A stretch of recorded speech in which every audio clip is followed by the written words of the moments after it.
Notícia importante, Palmeiras e Andréas Pereira já chegaram a um acordo. Vídeo de hoje do canal do Nicola traz todos os detalhes do iminente reforço alviverde. Bora falar também sobre o Flamengo revoltado com a CBF. Preciso te contar também sobre o São Paulo tomando decisão importante sobre onde jogar. Para completar, o Cruzeiro de Leonardo Jardim pode ter Gabigol como titular? As últimas no mercado, bastidores, finanças e muito mais.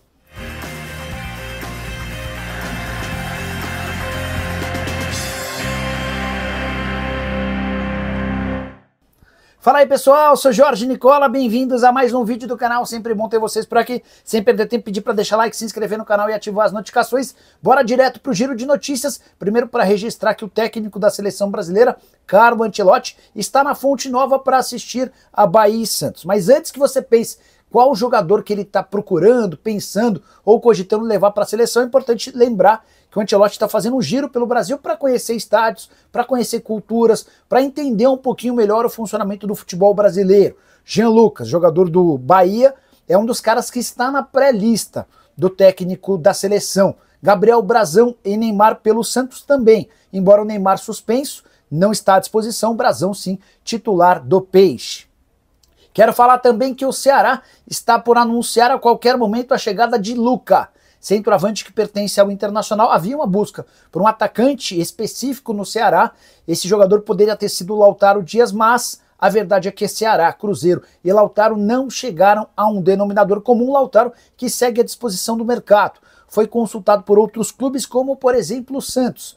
Tratativas também com o Grêmio. No primeiro momento o Cruzeiro só aceitava negociar o Lautaro em definitivo, agora já cogita emprestá-lo até o fim da temporada. Quero contar também que dois ex-são paulinos brilharam nos últimos, ao longo do fim de semana. Primeiro, contar sobre o William Gomes, o atacante de lado de campo, vendido no início do ano por 9 milhões de euros, foi o autor do segundo gol do Porto na vitória por 4-0 contra o Casa Pia. William Gomes atuou como titular e marcou um bonito gol.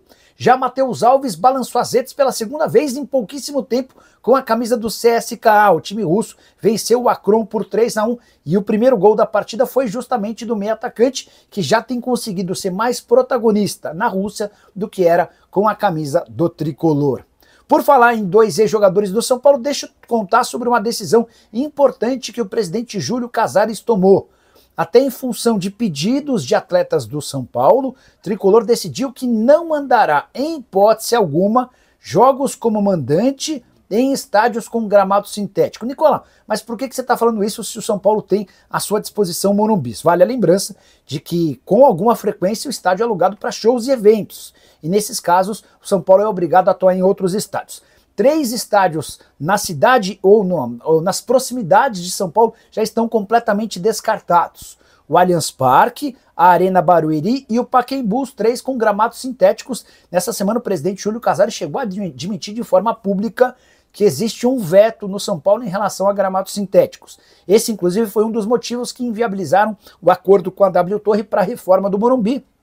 Haveria necessidade, até para a realização de uma série de shows em frequência para que a W Torre recuperasse o enorme investimento na reconstrução do estádio, de que o gramado do Morumbi fosse sintético. E isso está completamente fora dos planos do presidente Júlio Casares, dos dirigentes e também dos membros do Conselho Deliberativo.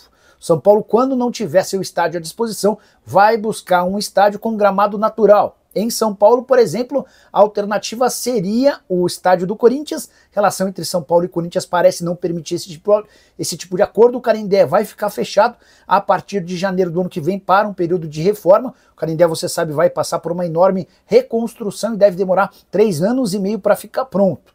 Até por isso, o São Paulo fechou recentemente um acordo de parceria com o Santos, pode jogar na Vila Belmiro ou então até mandar sua partida fora da cidade de São Paulo. Recentemente existia a especulação de que o tricolor talvez não pudesse contar numa eventual semifinal de Copa Libertadores da América com o Morumbi. Isso aconteceria se o jogo fosse contra o River Plate por conta da proximidade com o Imagine Dragons, show que vai se apresentar, uma banda de um show que vai se apresentar no Morumbi. No final das contas, o tricolor está tranquilo, vai conseguir realizar o jogo contra o River Plate, um eventual jogo se o São Paulo for à semifinal e o River também, sem que impeça e atrapalhe a programação do show. Se não houvesse essa possibilidade, São Paulo chegou a discutir até a chance, a hipótese de atuar no Maracanã em outro estado. O que você pensa sobre tudo isso? Já usa espaço para comentário e registra a sua opinião, beleza? Hora de falar sobre o Cruzeiro, que voltou a vencer, triunfo super importante contra o Internacional por 2-1 no Mineirão nesse sábado. Mas o grande assunto é, será que o Gabigol não tem mesmo chance de jogar como titular no Cruzeiro? A julgar pela resposta de Leonardo Jardim, enquanto a fase de Caio Jorge e Matheus Pereira for boa, o Gabigol está completamente fora das chances de se tornar titular. Dá uma olhada nas declarações do Leonardo Jardim depois de ter escalado o Gabigol apenas nos últimos 13 minutos da vitória contra o Internacional. Gabigol que havia ficado no banco de reserva sem nem sequer entrar em 2 dos 4 jogos anteriores. Leonardo Jardim disse o seguinte, abre aspas, eu sou o Leonardo Jardim e não um cara que consegue fazer mágica. Depois ele explica, vocês sabem e eu já disse tantas vezes, o Gabriel é um excelente jogador e um profissional de louvor, mas nessa estrutura de jogo, dentro daquilo que são as minhas limitações, eu não consigo encaixar muitas vezes os 3 jogadores ao mesmo tempo. O Caio Jorge, o Gabigol e o Matheus Pereira. E ele completa. Sempre que testei um sistema mais ofensivo, perdi o equilíbrio da equipe, perdi a capacidade de pressionar, perdi os balanços e perdemos os jogos, com uma média de 3 gols sofridos e 1 gol marcado por partida. Tá muito claro que o Gabigol com o Leonardo Jardim não vai jogar de titular a menos que Caio Jorge ou o Matheus Henrique não estejam à disposição. E a fase do Caio Jorge e do Matheus Henrique, as fases são espetaculares, eles inclusive foram os autores dos gols da vitória por 2-1 contra o Internacional. O Gabigol que soma 31 jogos, 18 como titular, 11 gols e 4 assistências na temporada. Ao longo da semana afirmei e reafirmo, o Gabigol pretende deixar o Cruzeiro, ele entende que está sendo muito pouco utilizado, que ele com a sua categoria merecia ter mais minutos e se não é possível no Cruzeiro, ele não pretende arranjar confusão nem nada disso, mas vai buscar alternativas fora do país. Hora de te explicar por que o Flamengo está revoltado com a CBF, a Confederação Brasileira de Futebol. A confusão se deu pela mudança no calendário do Campeonato Brasileiro e da Copa do Brasil. Só para vocês entenderem, o Brasileirão desse ano terminaria em 21 de dezembro. Nicola, mas por quê? Por conta da pausa de 1 mês em razão da Copa do Mundo de Clubes, vocês lembram, né?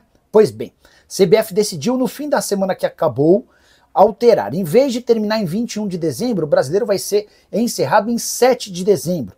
E esse intervalo de tempo entre o dia 7 e o dia 21 vai ficar à disposição das semifinais e da final da Copa do Brasil dessa temporada.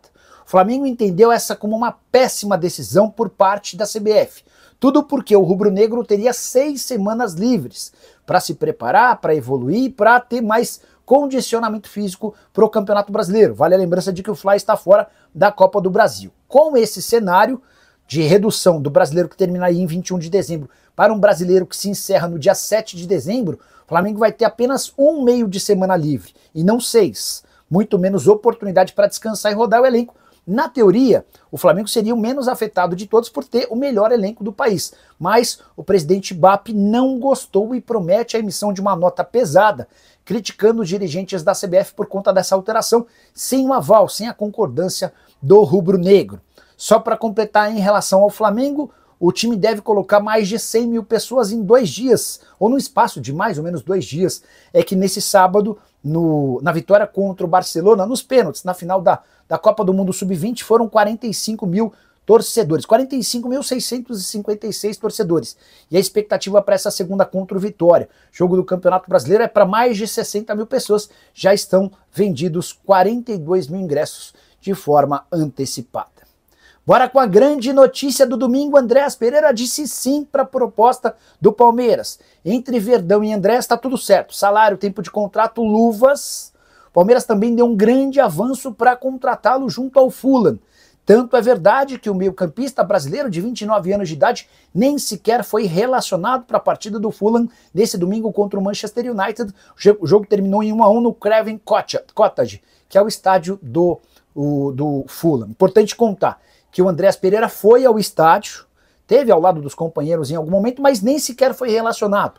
E a imprensa que cobre o Fulham já trata como certa a saída do jogador. Ele tinha sondagens do Olympique de Marseille e também do Fenerbahçe, mas a melhor proposta foi do Palmeiras. O Andreas Pereira preferiu jogar no Verdão e agora pequenos detalhes burocráticos separam acordo. Os times ainda estão acertando só a forma de pagamento. Não que o Fulham desconfie do vídeo do Palmeiras, mas ele quer receber no mínimo de parcelas possível. O Palmeiras tentando alongar um pouquinho, o acordo vai girar em 15 milhões de euros, valor com bônus, tá? 15 milhões de euros hoje equivalem a 95 milhões de reais. A tendência é que o Andreas Pereira chegue por 10 milhões de euros e os outros 5 milhões de euros todos atrelados à performance. Vai custar muito menos do que seria se tivesse sido contratado em janeiro, quando o Palmeiras chegou a oferecer 20 milhões de euros fixos, mais 4 milhões de euros em bônus. A tendência é que o martelo seja batido no início da próxima semana, dessa semana que está por começar. O Palmeiras tem pressa porque a janela de inscrições no Brasil se encerra no dia 2 de setembro. Só para completar outro registro importante, se confirmado, Andreas Pereira chega para substituir Richard Rios e por um custo bem inferior ao do volante colombiano que virou reforço do Benfica, negócio de 30 milhões de euros. Se curtiu o vídeo, não esquece de deixar like, se inscrever no canal, compartilhe também para que mais pessoas possam ter acesso ao nosso conteúdo. Abraço, tchau!